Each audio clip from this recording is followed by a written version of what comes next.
Olá, tudo bem com você? Meu nome é Ronaldo e esse é o canal Stop Now. Seja muito bem-vindo ao nosso canal. Hoje estudaremos o livro de Marcos, capítulo 10 e capítulo 11. Semana passada lemos e aprendemos sobre os capítulos 8 e 9 de Marcos. Bom, esse é o Jornada dos Evangelhos, onde passaremos o ano lendo os Evangelhos de Jesus. Então, convido você a pegar sua Bíblia e sua caneta e vamos começar. E antes de começar, eu quero já agradecer a você a estarem assistindo esse vídeo, a estarem acompanhando essa série, dos Evangelhos, a estarem estudando todas as sextas-feiras comigo. Então, eu agradeço muito a vocês e peço também que vocês se inscrevam no canal. Vocês que estão chegando agora, se inscrevam no canal. Esse canal é um canal antissistema e falaremos também sobre outras coisas que não é falado na mídia corporativa. Então, o objetivo principal desse canal é falar de Jesus, dos Evangelhos, aprender de Jesus e também falar sobre coisas obscuras que não é escrito, não é falado em qualquer lugar. Então, peço a vocês que se inscrevam no canal, ative o sininho para toda vez que tiver vídeos novos, você ser notificado. Então, vamos começar. Marcos capítulo 10, verso 1. Diz assim: E ele, levantando-se dali, foi para o litoral da Judéia, além do Jordão, e novamente a multidão recorre a ele. E como era seu costume, ele os ensinou novamente. E os fariseus, vindo até ele, perguntaram-lhe, tentando, é lícito ao homem repudiar sua mulher? E ele respondendo disse-lhes, o que Moisés vos ensinou? E eles disseram-lhe, Moisés permitiu escrever carta de divórcio e repudiá-la. E Jesus respondeu, eles, pela dureza dos vossos corações, ele vos escreveu esse mandamento. Mas desde o princípio da criação, Deus os fez macho e fêmea. Por isso deixará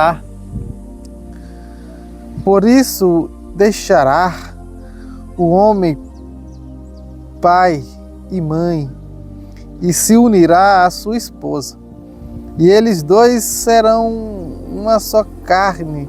E assim não são mais dois, mas uma só carne. Portanto, o que Deus uniu, nenhum homem o separe. E em casa, os seus discípulos o perguntaram novamente acerca do mesmo assunto. E ele lhes disse, qualquer que despedir a sua esposa e casar com a outra, cometerá adultério contra ela. E se a mulher despedir o seu marido e casar com outro, ela comete adultério. E lhe traziam criancinhas para que as tocasse, e seus discípulos repreendiam aos que traziam as criancinhas. Porque os discípulos, pessoal, eles ainda não entenderam nem os últimos dois capítulos que lemos, o capítulo 8 e o capítulo 9, que Jesus dá como exemplo as criancinhas, que delas é o reino do céu. Eles não entenderam ainda aqui nesse texto que as criancinhas é um símbolo de uma pessoa ideal, de uma pessoa sem malícia, de uma pessoa sem rancor, de uma pessoa que chega como o último na terra, sendo servo na terra e ser grande no céu. Os discípulos ainda não entendiam, por isso que os discípulos ainda estavam não deixando as criancinhas chegarem a Cristo. Mas Jesus disse: deixai vir a mim as criancinhas e não as impeçais, porque as tais é o reino de Deus. Na verdade, eu vos digo, quem não recebeu o reino como uma criancinha que não tem rancor, porque a criancinha não tem malícia, porque a criancinha chega perto, mais perto, do que chega até mais perto do que foi a primeira criação, o primeiro homem, Adão, que não sentia essas coisas.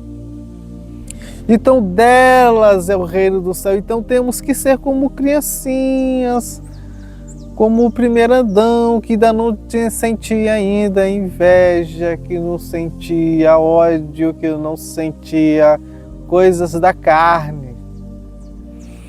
E as criancinhas, você vê as criancinhas, 2, 3, 4, 5, 6 anos, 7 anos ainda tem esses sentimentos. Então temos que ser como essas crianças e não façais mal a nenhuma criancinhas, porque se vocês fizerem mal a criancinhas, estão fazendo mal a Jesus. O que vocês fizerem, alguma atrocidade com crianças, estão fazendo com Jesus. E qualquer benfeitoria, qualquer coisa boa que fizer com a criancinha, está fazendo para Jesus.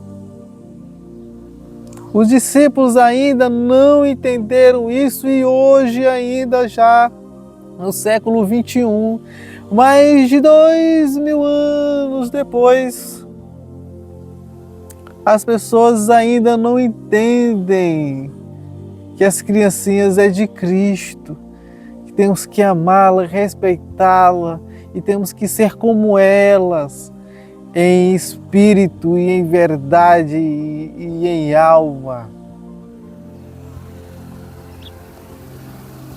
E ele tomando os seus braços, e ele tomando as criancinhas nos seus braços, impôs suas mãos sobre elas e os abençoou. Vocês são uma bênção. Meu Deus do céu, Jesus abençoou as criancinhas e um pastor hoje não consegue abençoar, porque é pequena demais, não entende nada e não fazem nada. Muitos pastores de seitas fazem isso. Não conseguem orar por crianças. Tu acredita nisso? Mas existe, só pesquisem. O homem rico, verso 17, e estando ele pelo caminho, veio ali alguém correndo e ajoelhando-se diante dele, perguntou-lhe: bom mestre, ou perguntou: Rabone, o que farei para que eu possa herdar a vida eterna? Porque o coração do homem só está preocupado de se salvar.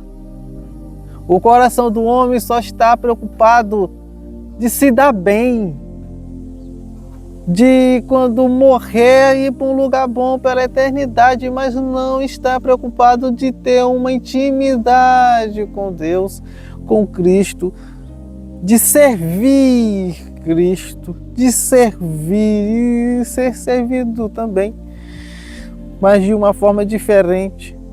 Então a preocupação do homem é esse, eu quero me salvar, e aquela barganha. E aí ele começou com aquela barganha com Jesus. Se você nunca entendeu assim, isso que o texto está dizendo, eu sei o que eu tenho que fazer, e é barganha. É muitas coisas, isso é o que a religião hoje ensina, aquela barganha dos das igrejas. Olha, para tu se salvar, tu tem que fazer isso, tu tem que fazer isso, tu tem que fazer isso. E aí ele, acostumado com a barganha da religião da época, ele pensou que Jesus também era assim. E Jesus respondeu ele: porque tu me chamas bom, ninguém é bom. Aqui veio o primeiro corte rápido Tramontina. A não ser um que é bom, que é meu Pai, Deus, o Todo-Poderoso. Tu sabes os mandamentos: não cometerás adultério, não assassinarás, não furtarás, não dirás falsos testemunhos, não defraudarás, honra teu pai e tua mãe. Tu sabes de tudo isso? E ele respondeu: mestre, Rabone, tudo isso eu tenho guardado desde a minha juventude. E Jesus, no momento que ele fala isso, eu acho que Jesus até ri.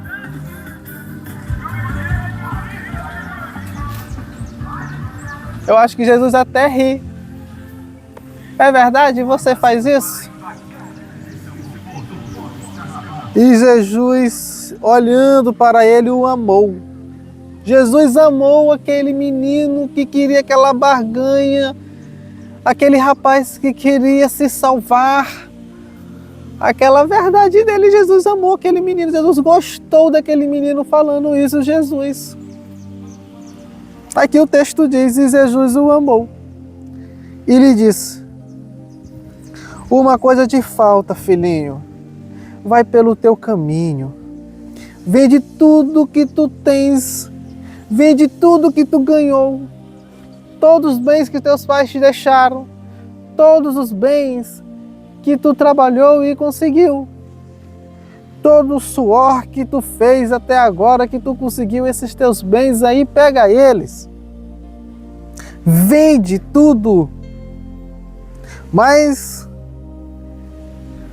não compre nada para ti, não.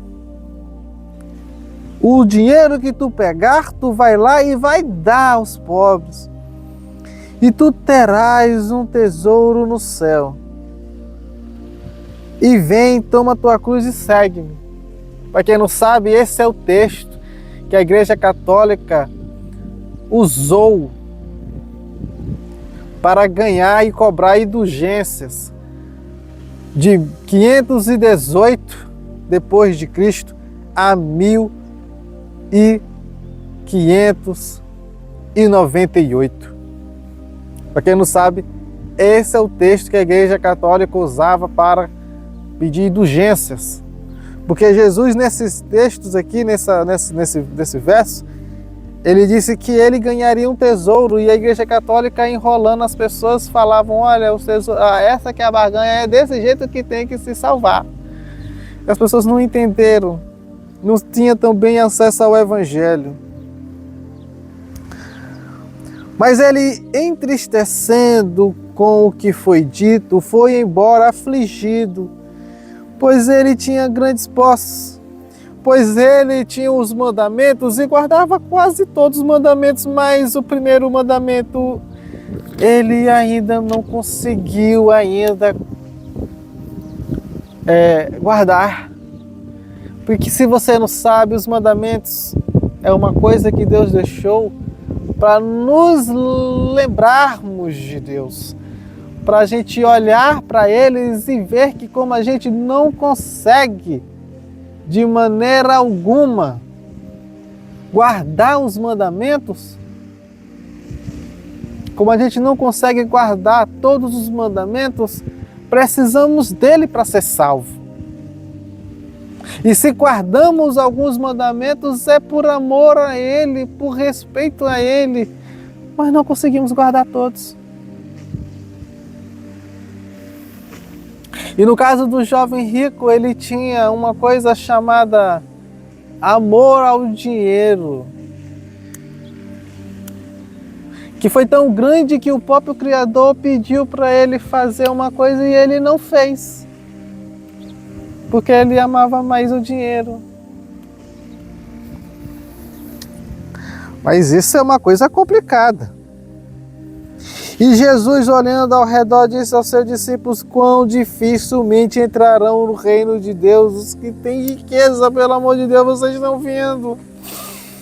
Vocês viram ele desesperado vindo até mim, mas vocês viram que quando eu disse para dar, ele não quis. Foi embora, nem falou mais comigo. E os discípulos se admiravam dessas suas palavras, mas Jesus, tornando-os a falar, disse-lhes: filhos, quão difícil é para os que confiam nas riquezas entrar no reino de Deus.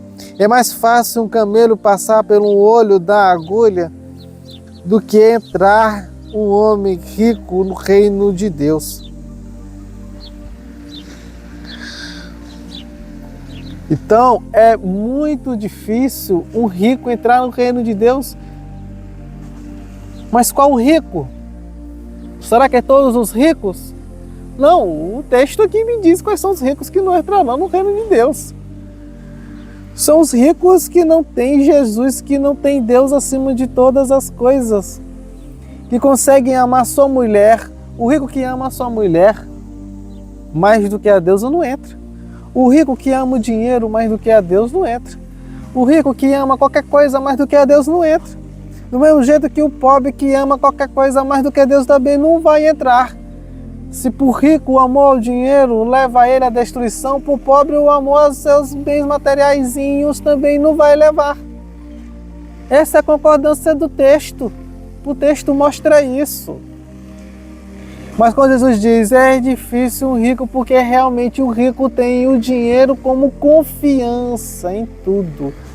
E não tem Deus como confiança. Bom, e eles ficaram extremamente admirados, dizendo entre si: quem então poderá ser salvo? Porque se um rico tendo dinheiro faz tudo isso, não é salvo eu vou ser.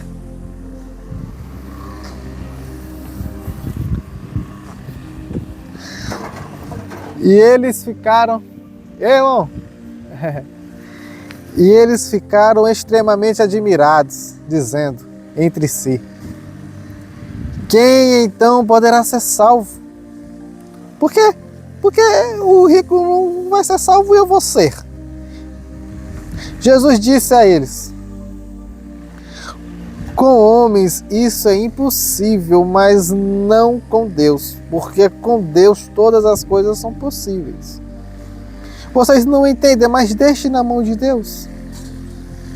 Só sigam-me. E Pedro, que aqui é o porta-voz nos evangelhos, você pode ver que tudo enquanto Pedro está, e Pedro como porta-voz dos apóstolos, dos evangelhos, não, porta-voz dos evangelhos, não, porta-voz dos apóstolos aqui, toda coisa que falam, que vai falar diretamente a Jesus, é Pedro que vai falar, pelo menos os evangelhos nos mostram isso. E Pedro tomando a frente fala uma coisa que quase todos os discípulos, os apóstolos, queriam saber, queriam falar. E Pedro começou a dizer que nós deixamos tudo e te seguimos, Senhor. O rico é difícil entrar, e nós que não tínhamos nada e agora que não temos mais nada, porque estamos te levando, estamos te seguindo. Olha, a gente tem que ir porque estamos te seguindo. Não se esqueça da gente. Jesus disse, Jesus respondeu Pedro dizendo: na verdade eu digo a vocês que não há nenhum homem que tenha deixado casa, ou irmãos, ou irmãs, ou pai, ou mãe, ou mulher, ou filhos, ou campos, por causa de mim, do evangelho que eu digo, que eu propago, do que eu falo, que não receba 100 vezes mais já neste tempo, em casas, irmãos, irmãs, e mães, e filhos, e campos, com perseguições, e no mundo vindouro a vida eterna. Mas muitos que são primeiros serão os últimos, e os últimos serão primeiros. Se esqueceram do que eu disse, que deixa vir as minhas criancinhas. Esqueceram do que eu falei no capítulo 8 e no capítulo 9, que deixem vir as minhas criancinhas, e que delas é o reino de Deus, e que todos que fizerem mal a criancinha estão fazendo mal a mim. Eu não expliquei a vocês que todas as pessoas que estão chegando nessa obra agora pela primeira vez são criancinhas e temos que desejar elas e tratar elas bem e temos que servir elas. E servindo elas, servimos a meu Pai. Vocês já esqueceram disso tudo que eu falei, meu filho?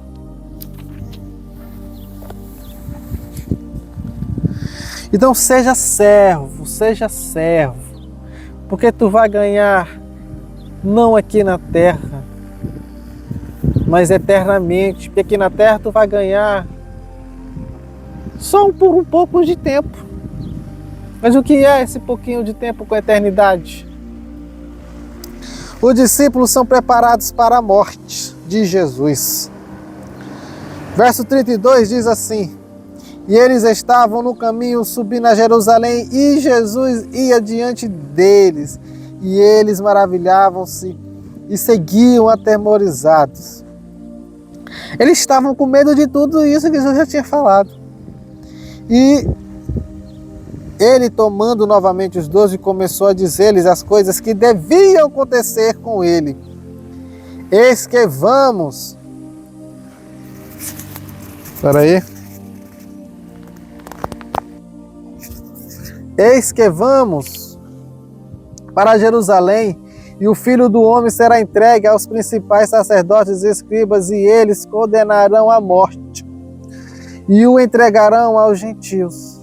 E eles zombarão dele, e o açoitarão, e cuspirão nele, e matarão, e ao terceiro dia ele será ressuscitado.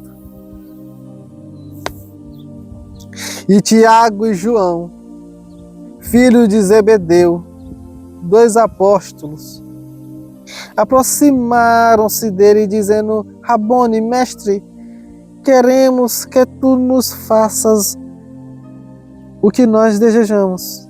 E Jesus respondeu: o que queres, filhinhos, que eu faça com vocês?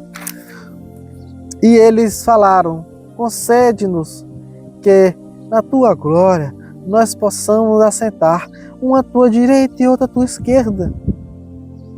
Nós, irmãos, eu e meu irmão Tiago, um pode sentar na direita e outro na esquerda. Mas Jesus aqui novamente, eu digo a vocês, Jesus olhando, ele até riu praticamente desse pedido. Jesus respondendo disse: não sabeis, filhinhos, o que pedis. Podeis vós beber o cálice que eu bebo e sedes batizado com o batismo com que eu sou batizado? E eles responderam. E eles lhes disseram: nós podemos. Jesus, porém, disse-lhes: de fato bebereis o cálice que eu bebo. E o cálice que eles beberam, sabe o que foi? Jesus, o cálice de Jesus foi nada mais e nada menos do que a morte. Tiago, o irmão de João, ele foi decapitado. João morreu de velhice, mas antes de morrer foi jogado num lago cheio de óleo quente. Mas não morreu por milagre de Jesus, assim diz a tradição. Mas sofreu até a morte. De fato bebereis o cálice que eu bebo e sereis batizado com o batismo que eu sou batizado, porém, o assentar-se à minha direita ou à minha esquerda não é meu para dar, mas será dado àqueles a quem está preparado. E os 10, tendo ouvido isso, começaram a indignar-se contra Tiago e João. Porque eles falaram: rapaz, eles já estão querendo sentar uma à direita, outra à esquerda, não querendo passar a perna na gente, eles estão querendo ser os caras. Mas Jesus, vendo isso, chamando-lhes, disse: sabeis que para aí que eu estou olhando um menino aqui, Henrique! Ah, tá bom. O Jesus respondeu o burburinho que estava acontecendo entre os apóstolos, porque os apóstolos estavam já indignados com Tiago e João. E Jesus respondeu: sabeis os que são reconhecidos como governadores dos gentios exercem senhorio sobre eles, e que sobre eles uns dos seus grandes exerce autoridade. Mas não será assim entre vós. Calma, não vai ter ninguém maior do que o outro. Antes, qualquer que entre vós quiser tornar-se grande será o vosso ministro, será o vosso servo. E qualquer que entre vós quiser ser o primeiro será servo de todos. Porque até mesmo o Filho do Homem não veio para ser servido, mas para servir. Vocês ainda não entendem isso? E para dar a sua vida em resgate de muitos. Aconteceu que depois disso, eles chegaram a Jericó, já pertinho de Jerusalém. E saindo de Jericó, com seus discípulos, e um grande número de pessoas já esperavam Jesus ali. E uma dessas pessoas era Bartimeu, o cego filho de Timeu. Estava sentado ao lado da estrada, mendigando, ele era mendigo. Porque o rico não mendiga. O rico não mendiga. Mas o pobre mendiga. Quem não tem posse mendiga. E ele, ouvindo que era Jesus de Nazaré, começou a clamar e a dizer... Só um minutinho, só para ver se o neném está aqui. Bom, voltando aqui. Bartimeu, cego, filho de Timeu, estava sentado ao lado da estrada, mendigando. E ele, ouvindo que era Jesus, Bartimeu, ouvindo que era Jesus de Nazaré, começou a clamar e a dizer e a gritar: Jesus, filho de Davi, tem misericórdia de mim. E muitos mandaram que se calasse, mas ele clamava mais alto e mais alto, dizendo: Filho de Davi, tem misericórdia de mim. E Jesus, parando, ordenou que ele fosse chamado. E agora, aqueles mesmos que mandavam ele calar a boca, foram até ele e chamaram o homem cego, dizendo... Os que mandavam ele calar a boca agora estão dizendo: calma, filhinho, vem aqui, o mestre está te chamando. Tem bom ânimo, levanta-te, ele te chama. E ele, lançando-se de si a sua capa, levantou-se e foi até Jesus. E Jesus disse: Filho, o que tu quer que eu faça?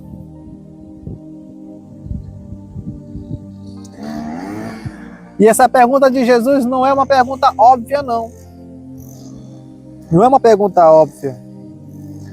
E o homem cego lhe disse: Senhor, que eu receba a minha visão. E Jesus lhe disse: vai no teu caminho, a tua fé te curou.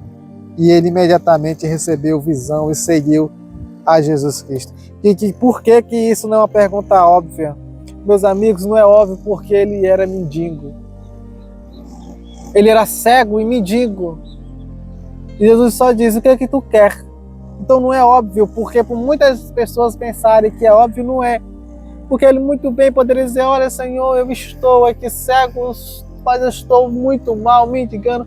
Me dê grana, me dê money, faça eu sair de mendigação. Não quero ser mais mendigo, não. Eu quero dinheiro. Nem que eu fique cego, mas eu não quero mais passar por essas angústias que só quem não tem dinheiro, quem é mendigo, passa. Mas não, ele não disse isso. Ele disse: olha, só quero a minha visão. E Jesus disse: tua fé te curou. E às vezes temos problemas muitos e muito maior e pedimos coisas irrelevantes para Deus e não pedimos coisas que realmente estão nos impedindo de enxergar a realidade. Tá? Bom, capítulo 11, né? A entrada triunfal. Jesus chegou bem pertinho de Jerusalém em Jericó. E agora, saindo de Jericó, Jesus está chegando agora aonde? Jerusalém, para morrer. Tá ok? E quando eles se aproximaram de Jerusalém, de Betfage e de Betânia, ao Monte das Oliveiras, pertinho dos Getsemane ali também, ele enviou 2 dos seus discípulos e disse-lhe: ide pelo caminho à aldeia que está defronte de vós, e logo que nela entrares, encontrareis amarrado um jumentinho, sobre o qual ainda não montou homem algum.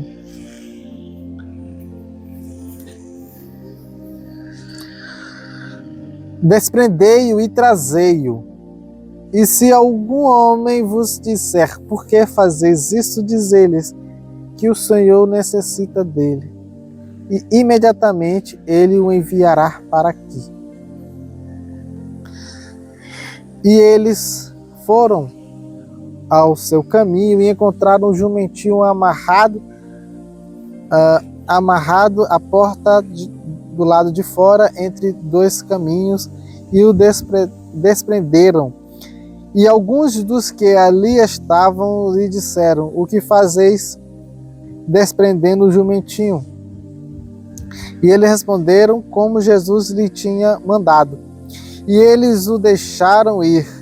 E eles trouxeram-lhe o jumentinho a Jesus e lançaram sobre ele as suas vestes. E ele assentou-se sobre ele. E muitos entendiam as suas vestes pelo caminho, e outros cortavam ramos das árvores e os espalhavam pelo caminho. E aqueles que iam adiante e os que seguiam clamavam, dizendo: Hosana, abençoado o que vem em nome do Senhor. Aleluia, abençoado seja o reino do nosso pai Davi, que vem em nome do Senhor. Hosana nas alturas. E Jesus entrou em Jerusalém no jumentinho, montado no jumentinho, e no templo, e olhando ao redor sobre todas as coisas.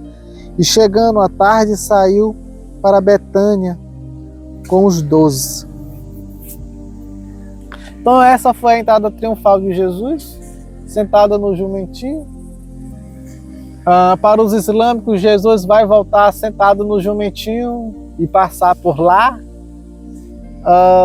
Mas isso já aconteceu, e quando Jesus vem agora já é para acabar tudo.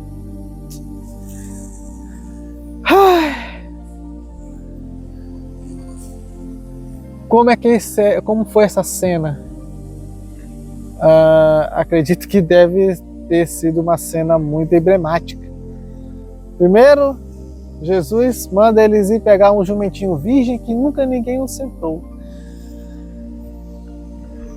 E aí ele entra no jumento virgem. E aí, para ser agora ficar mais perto do vespeiro, ficar mais perto da sua morte.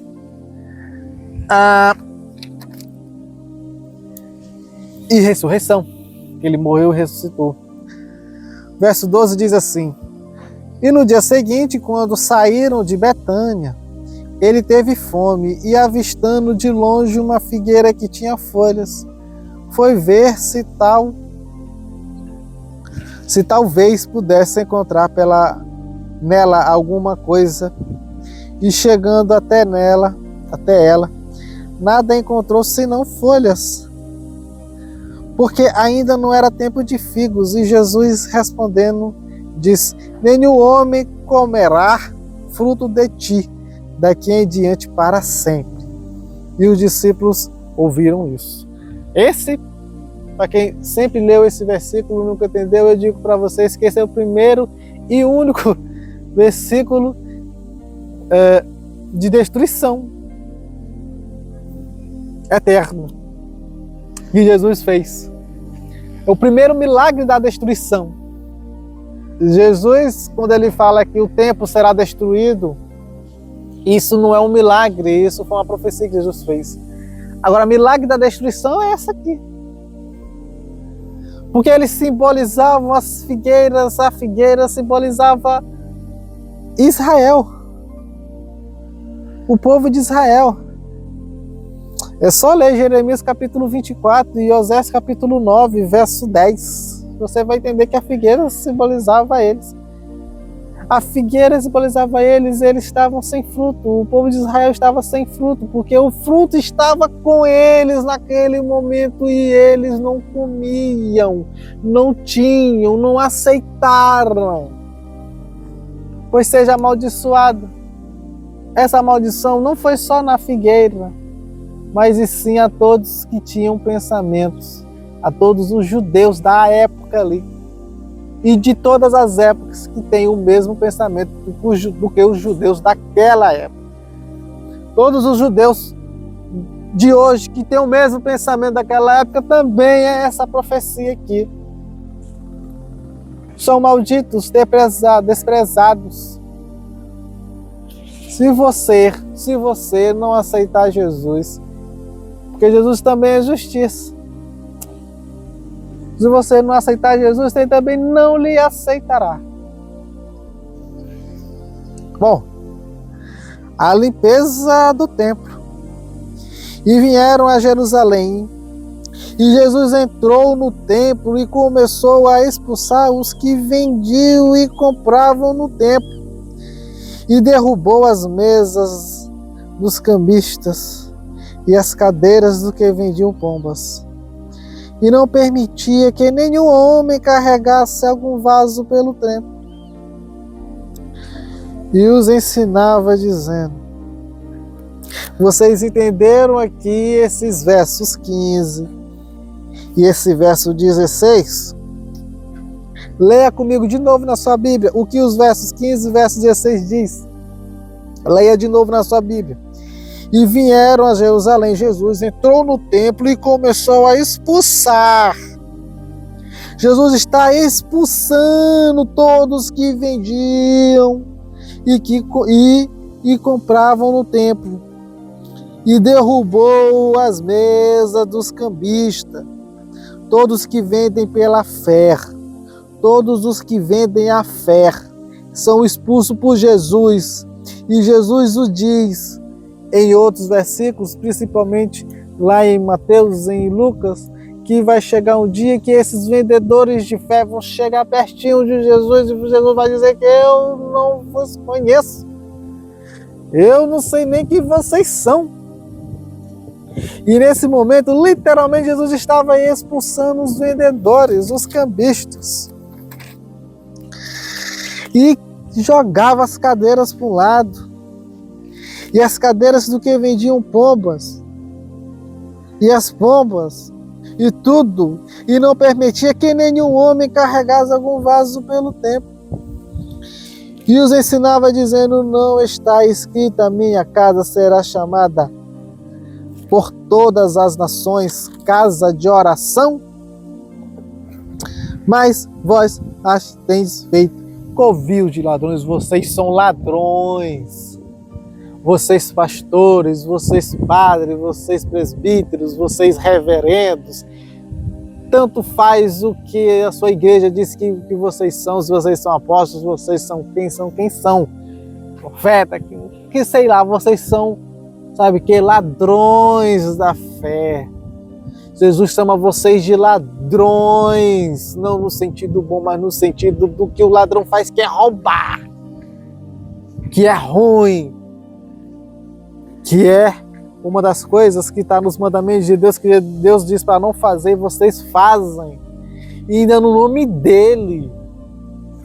Parem com isso, reflitam isso e se convertam. Eu sei que esse vídeo vai chegar em algum pastor safado, muquirana, sem vergonha. Eu digo para você que é isso, pastor, Pare de fazer isso, pare de vender a fé em nome de Jesus. Pare de fazer isso. Meu Deus do céu, leia a Bíblia que você disse que lê, mas leia de verdade e se converta. Desculpe, pessoal, eu sei que não é a maioria que é pastor, que vê os meus vídeos. É só uma pequena porcentagem, mas é para essa pequena porcentagem que eu estou falando nesse momento. Você que não é, fique tranquilo, não é para você.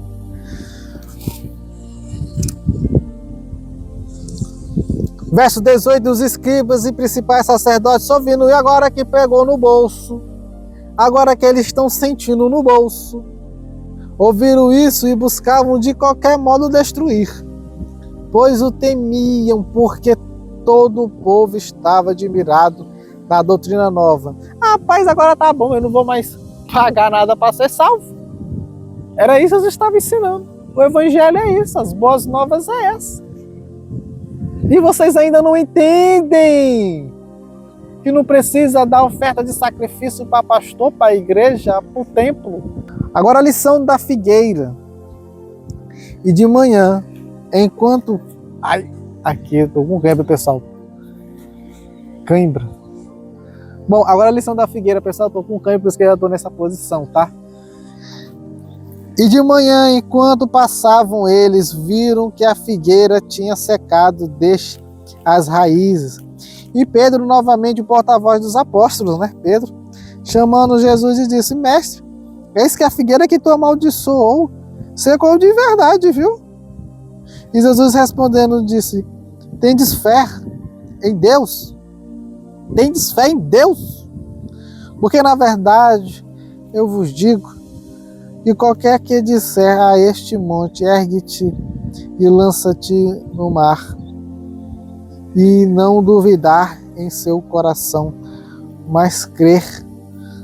Ai, meu Deus. Ai, pessoal, só um minutinho, que tá ruim pra mim a câimbra.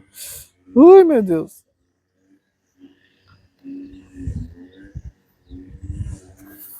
Ui. Uma câimbra aqui. Bom, porque na fé... Eita! Portanto, eu vos digo que todas as coisas que desejais, quando orardes, credes que as recebereis, e tê-la-eis. E quando estiverdes orando, perdoai, se tendes alguma coisa contra alguém, para que também vosso Pai que está no céu possa perdoar as vossas transgressões. Mas se vós não perdoardes, nem vosso Pai que está no céu perdoará as vossas transgressões. Pedro vê a figueira lá já amaldiçoada, sem nada, sem folha, sem nada, morta. O Senhor deu certo aqui, essa coisa que você disse aqui para ela, essa maldição que você disse nela aqui, deu certo. Eu acho que Jesus olhou para Pedro assim e disse assim, você ainda duvidava? Você ainda duvida?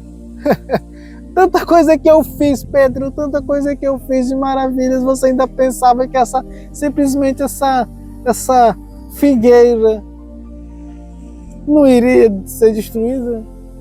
Ah, Pedro, apóstolos, vocês ainda não entendem, Acho que é isso que Jesus pensou. Mas Jesus diz que todos que pedirem alguma coisa para Deus, com fé, acreditando, crendo, Deus o fará. Mas também diz, nesses textos que lemos, que quando fizer as orações, sempre orais para perdoar as pessoas que te fazem mal. Porque se você não perdoar, Deus também não perdoa você. E nenhuma oração que você fizer vai ser vista ou olhada para Deus. Tá? É isso que Jesus está ensinando aqui. Bom, verso 27.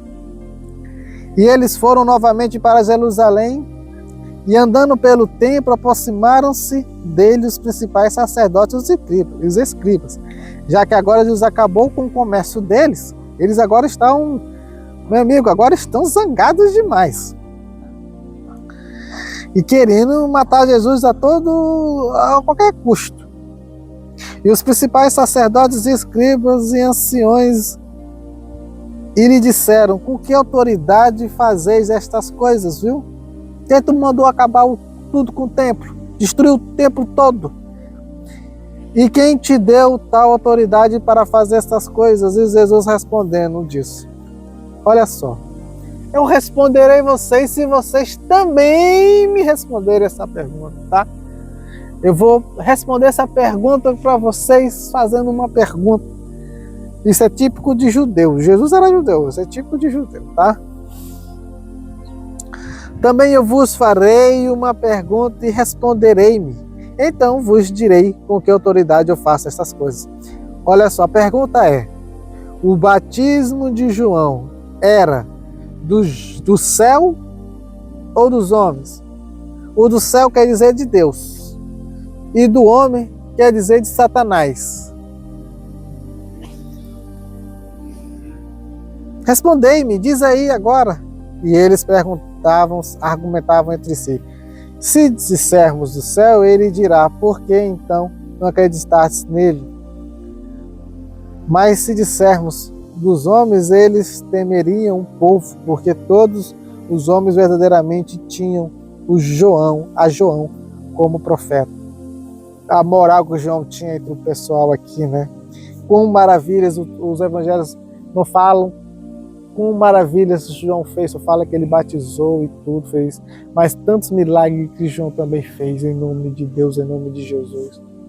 Foram muitos, porque tem muitos e muitos textos nos evangelhos falando da adoração que o povo e a consideração que o povo tinha por João. Verso 33. E eles responderam a Jesus: nós não sabemos, nós não podemos dizer e responder essa tua pergunta. E Jesus respondeu: nem eu vos digo por que autoridade faço estas coisas. Bom, esse foi o Evangelho de Marcos, capítulo 10 e capítulo 11. Muito obrigado, você que chegou até aqui, você que está estudando todas as semanas. Me perdoem se por coisas que eu falei que não te agradou. Bom, obrigado. Se inscreva no canal, compartilhe o vídeo, comentem, dê sugestões para mais vídeos e muito obrigado, tá? Muito obrigado mesmo. Valeu. Fiquem com Jesus. Tchau.